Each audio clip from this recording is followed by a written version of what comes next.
नमस्कार, बहुत स्वागत है आपका। इंडिया टीवी देख रहे हैं आप, आपके साथ मैं हूं प्राची पाराशर। इस वक्त हम मौजूद हैं राजस्थान में, क्योंकि राजस्थान में चुनावों की सरगर्मी बढ़ चुकी है।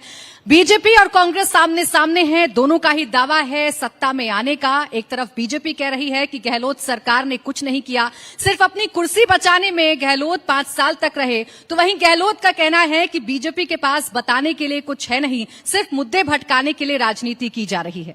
आज इन तमाम सवालों पर होगी चर्चा। मेरे साथ खास मेहमान इस वक्त मंच पर मौजूद हैं। मेरे साथ हैं जोधपुर से सांसद और केंद्रीय जल शक्ति मंत्री गजेंद्र सिंह शेखावत जी। बहुत बहुत स्वागत है आपका इंडिया टीवी। धन्यवाद प्राची जी। सर, शुरुआत करूंगी राजस्थान के 2 बड़े मुद्दों के साथ। सबसे ज्यादा चर्चा हो रही है राजस्थान में, एक तो शेखावत जी के सीएम पद की दावेदारी की और दूसरा लाल डायरी की। दावेदारी पर बात बाद में करूंगी, पहले लाल डायरी के बारे में आपसे जानना चाहूंगी। गुड़ा एक मुद्दा लेकर आए, बीजेपी उसे हाईजैक कर रही है और प्रचारक बन गए शेखावत जी। ऐसा क्या है लाल डायरी में? देखिए, जब 2020 में एक आईटी रेड के समय में इस बात के बारे में कुछ समाचार आए थे, जिनको सुनियोजित रूप से बाद में दबा दिया गया और नकार भी दिया गया और बड़ी ऊंची आवाज में नकारा गया कि इस तरह की कोई डायरी अस्तित्व में नहीं थी। लेकिन कालांतर में महिलाओं के सम्मान के लिए आवाज उठाने के अपराध में जब राजेंद्र गुढ़ा को मंत्रिमंडल से निष्कासित कर दिया गया और उसके बाद जब वो डायरी का एक डेमो लेकर के विधानसभा में पहुंचे और उस दिन विधानसभा में अपनी ही कैबिनेट के एक दिन पहले तक साथी रहे राजेंद्र गुढ़ा के साथ में जिस तरह का व्यवहार हुआ, और राजस्थान की जनता ने सोशल मीडिया और मीडिया के डिफरेंट चैनल्स के प्लेटफॉर्म्स के माध्यम से जिस तरह से विधानसभा के फ्लोर पर एक रग्बी का मैच देखा, उस दिन राजस्थान की जनता के मन में यह निश्चित रूप से स्थापित हुआ कि कहीं न कहीं इस डायरी में काले राज छुपे हैं। लेकिन सरकार की पार्टी के मुखिया और सरकार के मुखिया दोनों ने इस बात को एक बार फिर पूरी धृष्टता के साथ में नकार दिया कि इस तरह की कोई डायरी अस्तित्व में नहीं है।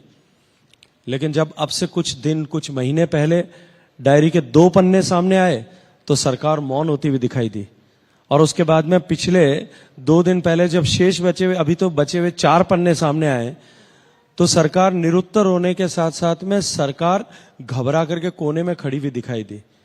अभी तो 4-6 पन्ने ही आए और वो एक डायरी के आए। मैंने तो कहा है कि राजस्थान की सरकार ने इस 5 साल के कालखंड में लोकतांत्रिक राजस्थान में सबसे ज्यादा भ्रष्टाचार किया। और ये अगर केवल मैं ही कहता तो शायद लगता कि राजनीतिक दृष्टिकोण से प्रेरित होकर के मैं ऐसी बात कर रहा हूं। कांग्रेस पार्टी के नेताओं ने, कांग्रेस पार्टी के विधायकों ने फ्लोर ऑफ द हाउस पे कहा है, मुख्यमंत्री के सलाहकार का दर्जा प्राप्त और मंत्री का दर्जा प्राप्त विधायकों ने फ्लोर ऑफ द हाउस पे अपने मंत्रियों के खिलाफ भ्रष्टाचार के कसीदे पढ़े, और उसके बाद मंत्रियों ने खुद मंच खड़े होकर के पब्लिक प्लेटफॉर्म पर हजारों लोगों की उपस्थिति में इस बात को स्वीकार किया कि अब की बार हमने भ्रष्टाचार की सारी सीमाएं लांघ दी। ये तो एक लाल डायरी आई है प्राची जी, अभी पता नहीं कितने रंग की हरी, पीली, नीली, बैंगनी डायरियां माइनिंग से जुड़े हुए, मिड डे मील से जुड़े हुए, पेंशन से जुड़े हुए, डीओआईटी से जुड़े हुए और ट्रांसपोर्ट से जुड़े हुए, पता नहीं कितने सारे घोटालों पे, जल जीवन मिशन से जुड़े हुए, ऐसे कितने सारे घोटालों की कितनी सारी डायरियां आएंगी। और भारतीय जनता पार्टी ने आज अपने संकल्प पत्र में इस बात को घोषित किया है कि ऐसी सारी डायरियों में छिपे हुए राज और उनके पीछे दोषी सारे लोगों को पर्दाफाश करेंगे, प्राथमिकता के साथ करेंगे, और राजस्थान के गरीबों के हित के लिए नियोजित हो सकने वाले संसाधनों में से एक एक पैसा जो भ्रष्टाचार की भेंट चढ़ा है, भ्रष्टाचारी को किए कि सजा भुगतनी पड़े और वो पैसा वापस गरीब के हित में हो, इस दृष्टिकोण से हम काम करेंगे। आप जितनी मुखरता के साथ लाल डायरी का मुद्दा उठा रहे हैं, गहलोत उतनी ही मुखरता के साथ ये कहते हैं कि मुझे इस बात की चिंता नहीं है। लाल डायरी का मकसद सिर्फ और सिर्फ मुद्दे भटकाना है, ये काल्पनिक है, ये तो गृह मंत्रालय और अमित शाह की साजिश है। देखिए, 3 दिन पहले पन्ने आए थे और उन पन्नों में माननीय मुख्यमंत्री जी के बेटे के स्टेटमेंट स्वीकार थे, उनके विचार लिखे गए थे। अब मुझे लगता है कि नकारने के लिए के अतिरिक्त उनके पास में और कोई मार्ग नहीं बचा है, इसलिए केवल नकार करके पतली गली से बच निकलने का प्रयास कर रहे हैं। लेकिन ये जनता है, सब जानती है और जवाब भी देगी। इतना ही कुछ गंभीर है अगर लाल डायरी में, तो जांच इसकी क्यों नहीं की जाती है? गुढ़ा से क्या आप लोगों ने कभी वो लाल डायरी मांगने की कोशिश की? गहलोत कहते हैं कि वो आपके कहने पर चल रहे हैं, आपके कहने पर एक एक पन्ना उनकी तरफ से रिलीज किया जा रहा है।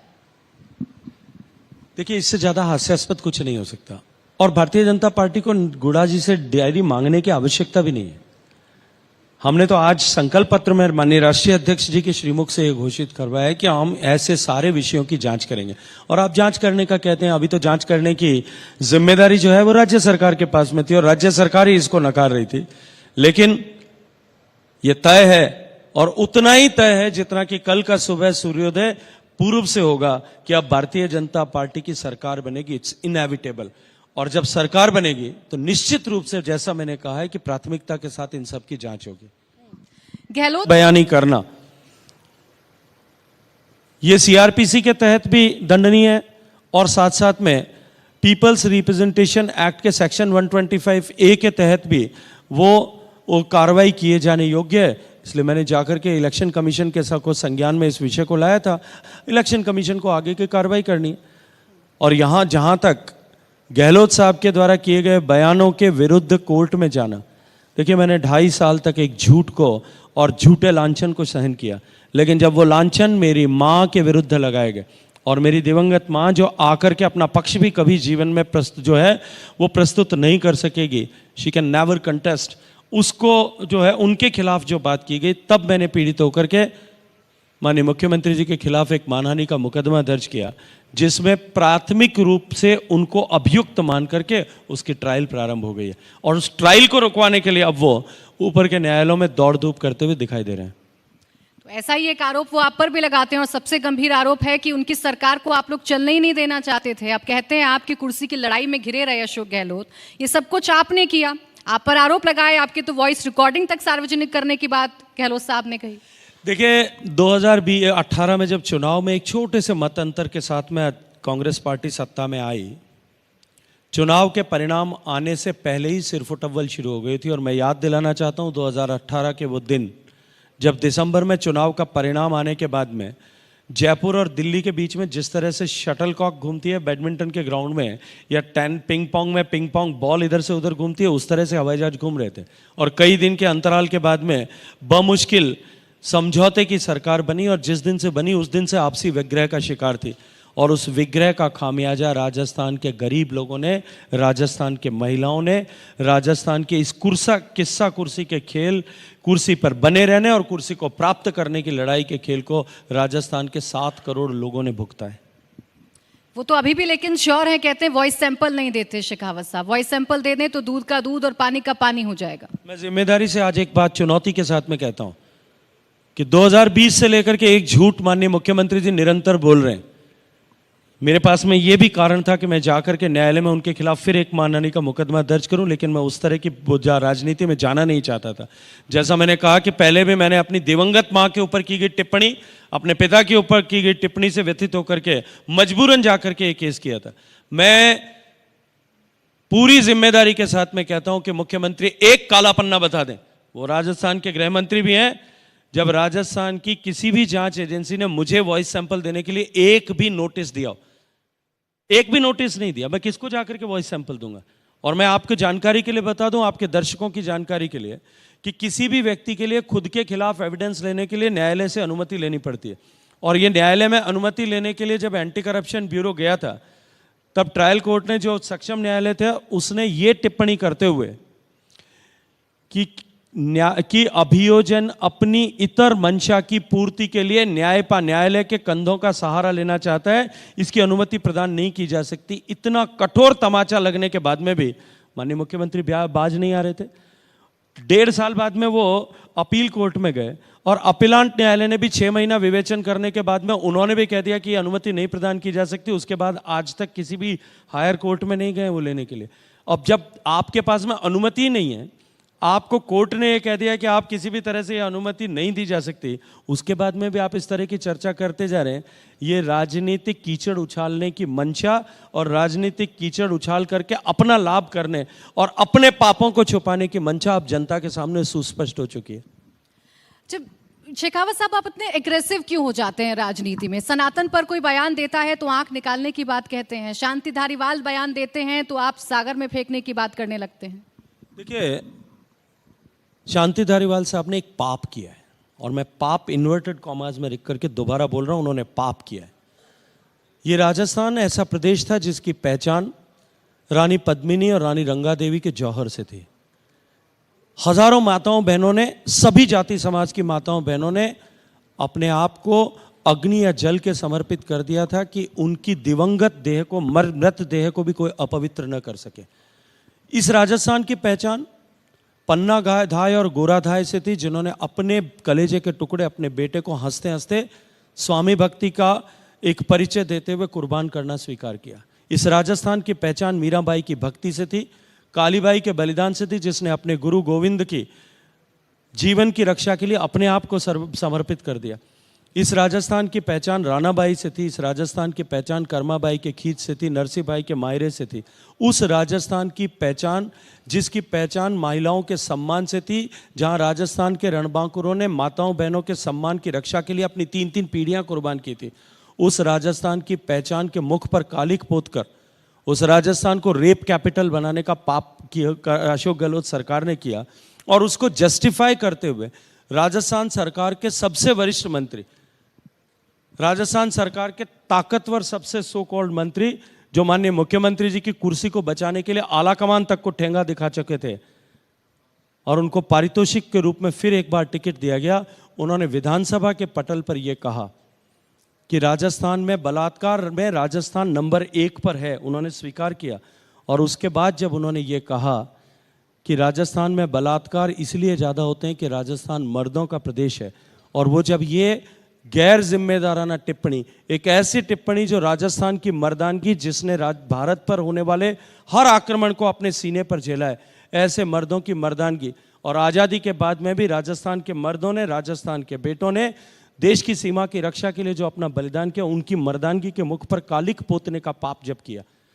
तब उनकी पार्टी के सारे नेता खिलखिला करके हंस रहे थे और ताली बजा रहे थे। तब मैंने कहा कि ऐसे नपुंसक लोगों को निश्चित रूप से उठा करके अरब सागर में फेंक दिया जाना चाहिए। और सनातन को लेकर आपकी टिप्पणी काफी बवाल हुआ। इंडिया गठबंधन के तमाम नेताओं ने बोला कि केंद्रीय मंत्री किस तरीके की भाषा है तो समझ लीजिए कि क्या करेंगे वो प्रदेश में आकर, कैसे बांटेंगे समाज को। देखिए, मेरे बयान को शायद तोड़ मरोड़ करके लेने की कोशिश की गई, और मैंने कहा कि ऐसे सारे हाथ जो सनातन की तरफ उठते हैं, और ऐसे लोग जिस सनातन संस्कृति ने सर्वे भवन्तु सुखिनः सर्वे सन्तु निरामया का मंत्र दिया, जिस सनातन संस्कृति के पुरोधाओं ने विश्व बंधुत्व का नारा दिया, जिस सनातन संस्कृति के पुजारियों ने, ऋषियों मनीषियों ने पूरे विश्व को एक कुटुंब की तरह स्वीकार किया, जिस सनातन संस्कृति ने अपने आप में आकर के मिलने वाली हर धारा को अपने ही रंग में रंग करके, जिस तरह से माँ गंगा अपने साथ में आने वाली सब धाराओं को अपने साथ मिला करके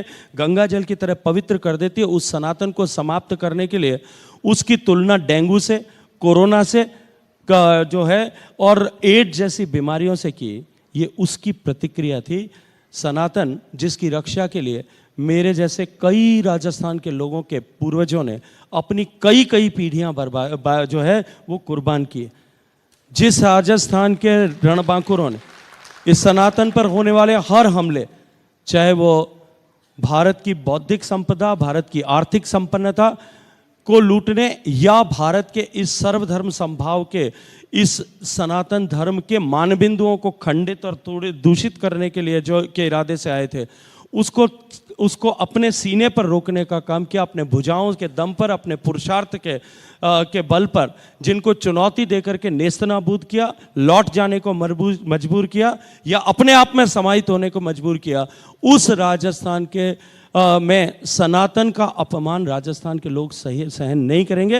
ये इसको निमित्त लेकर के की गई। लेकिन इस पर चाहे राहुल गांधी हो चाहे अशोक गहलोत हो, दोनों ही ये कहते हैं कि वो सनातन नहीं है जो बीजेपी दिखाने की कोशिश करती है, और बीजेपी ने ठेका नहीं उठाया। देखिए, ऐसे लोग जो राम के अस्तित्व को नकारते हैं और मतलब आने पर कमीज के ऊपर जनेऊ पहन करके और जूते पहन करके मंदिर में जाने का पाप करते हैं, ऐसे लोगों के छद्म सनातनत्व को राजस्थान और देश की जनता बहुत अच्छी तरह से जानती और पहचानती भी है। अब मैं आती हूं अपने उस प्रश्न पर जिसकी शुरुआत मैंने सबसे पहले की थी, सबसे पहले उसका जिक्र किया था, वो था राजस्थान में अगर सत्ता में बीजेपी आती है तो कौन होगा राजस्थान का मुख्यमंत्री? देखिए, मैं आपके प्रश्न में एक संशोधन करना चाहता हूं आपकी अनुमति से। ये जो आपने अगर शब्द लगाया इसको हटा दीजिए। ये इतना ही अवश्यंभावी है कि राजस्थान में भारतीय जनता पार्टी की सरकार बनेगी जितना कल सुबह का सूर्योदय पूर्व से होगा। राजस्थान की जनता ने तय कर लिया और प्रचंड बहुमत के साथ में राजस्थान में भारतीय जनता पार्टी की सरकार बनने वाली। और रही बात राजस्थान में कौन मुख्यमंत्री होगा, मुझे लगता है कि विधायक मिलकर के फैसला करेंगे और केंद्रीय नेतृत्व उस पर मोहर लगाएगा। लेकिन एक बात मैं जिम्मेदारी से आपके सामने स्वीकार करता हूं, जो भी राजस्थान का मुख्यमंत्री होगा वो यशस्वी हो, माननीय प्रधानमंत्री जी के विजन के अनुरूप जो भारत विकसित भारत होने की दिशा में सशक्त कदमों के साथ आगे बढ़ रहा है, उसमें राजस्थान उस यात्रा का ग्रोथ इंजन बने। इस दृष्टिकोण से राजस्थान को आगे बढ़ाने, राजस्थान को नया राजस्थान, सशक्त संपन्न राजस्थान बनाने के लिए वो चुना जाने वाला व्यक्ति, नामित मुख्यमंत्री, राजस्थान का मुख्यमंत्री यशस्वी हो। हम सब लोग मिलकर के पूरे प्राण प्रण की ऊर्जा से उसको सफल बनाने के लिए अवश्य काम करेंगे। सीएम नाम पर असमंजस होना क्या ये बताता है कि अभी गुटबाजी को पूरी तरीके से बीजेपी खत्म नहीं कर पाई है? कुछ लोग आपको दावेदार मानते हैं, कुछ वसुंधरा राजे को दावेदार मानते हैं, कुछ कई और लोगों के नाम लेते हैं। मैं आपसे एक प्रश्न करना चाहता हूं कि जब 2017 में उत्तर प्रदेश की सरकार बनी थी, तब क्या किसी ने सपने में सोचा था कि योगी आदित्यनाथ राजस्थान उत्तर प्रदेश के मुख्यमंत्री होंगे? या उससे पहले उत्तराखंड की जब सरकार बनी थी तब किसी ने सोचा था कि उत्तराखंड के नई चुनी जाने वाली सरकार के मुख्यमंत्री कौन होंगे? देखिए, मुझे लगता है कि ये प्रश्न खड़े करके अपनी दल में जिस तरह की सिर फुटअव्वल है, जिस तरह का मनभेद है, जिस तरह की दीवारें बीच में खाई की तरह खड़ी हैं, उन सारे प्रश्नों से लोगों का ध्यान भटकाने की चेष्टा भर है। और मैं जिम्मेदारी से कहूंगा कि भारतीय जनता पार्टी के जो वरिष्ठ लोग हैं उनमें कहीं किसी तरह का मतभेद नहीं है, किसी तरह का मनभेद नहीं है।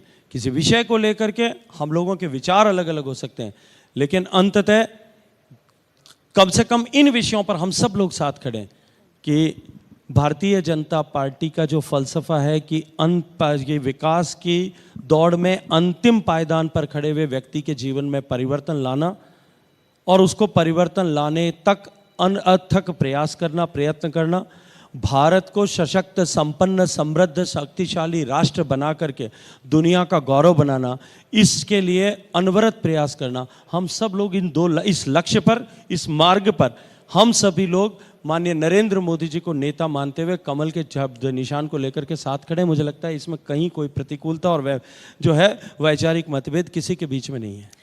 अच्छा, अब दूसरे के घर की लड़ाई का जिक्र पूरे 5 साल बीजेपी करती रही। आज ही राहुल गांधी ने एक पिक्चर ट्वीट की है, ऑल इज वेल भी बता रहे हैं, कह रहे हैं हम कलेक्टिवली लड़ रहे हैं, दोनों साथ हैं, सचिन पायलट भी और अशोक गहलोत भी। मेरा प्रश्न ये है कि ये करने की आवश्यकता क्यों पड़ी है? जहां आग होता है वहीं धुआं दिखाई देता है। और ये जो वल्कनाइजिंग मैकेनिज्म है, पंचर चिपकाने की जो तरीका है, देखिए राजस्थान की जनता 5 साल में सब कुछ जान चुकी है। अब उसको कुछ भी तरीके से लीपापोती करके और उससे बचा नहीं जा सकता है। 2018 के चुनाव को जब याद करते हैं, जब आप अपनी उपलब्धियां गिनाते हैं, तो वसुंधरा राजे का जो शासनकाल रहा, क्या उसकी उपलब्धियों को मुखरता से ना गिनाना, इसके पीछे की वजह क्या है? क्योंकि नाम तो प्रोजेक्ट नहीं किया जाता। पिछले 3 महीने में जब इस चुनाव की यात्रा में हमने प्रमुखता से काम किया है, तब से लेकर के आप मेरा हर एक भाषण उठा करके देख लीजिएगा। मैंने जिम्मेदारी से कहा है कि वसुंधरा राजे जी की सरकार में, माननीय मोदी जी की सरकार की योजनाओं को धरातल पर उतारने में राजस्थान पहले, दूसरे और तीसरे पायदान से नीचे कभी नहीं गया। जबकि अभी अगर मैं जल जीवन मिशन के परिप्रेक्ष्य में बात करूं तो नीचे से तीसरे और चौथे के बीच में ही स्ट्रगल कर रहा है। इसलिए ऐसा कह देना मात्र, और सिर्फ कयासों के आधार पर ऐसा कह देना मात्र कि हमने उन सरकार के, वो हमारी अपनी सरकार थी, वो हमारी अपनी नेता थी, वो आज भी हम सब के लिए आदरणीय है, भारतीय जनता पार्टी की राष्ट्रीय उपाध्यक्ष है और भारतीय जनता पार्टी के इस परिवार में सबसे महत्वपूर्ण व्यक्तियों में से एक है राजस्थान के परिवार में। इसलिए ये कह देना और इस तरह की जो है ओछी हरकत करके और हमारे बीच में किसी तरह का मतभेद है भारतीय जनता पार्टी के परिवार में, ये दिखा करके अपनी नाकामी को छुपाना, अपने घर की कालिक को छुपाना, मुझे लगता है कि अब न तो इसकी आवश्यकता और न कोई गुंजाइश ही है।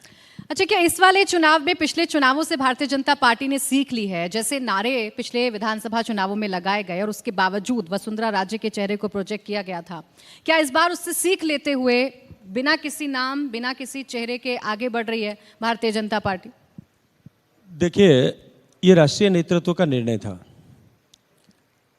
मध्य प्रदेश में भी इसी तरह का निर्णय हुआ, राजस्थान में भी इसी तरह का निर्णय हुआ था, छत्तीसगढ़ में भी कमोबेश इसी तरह की स्थिति है।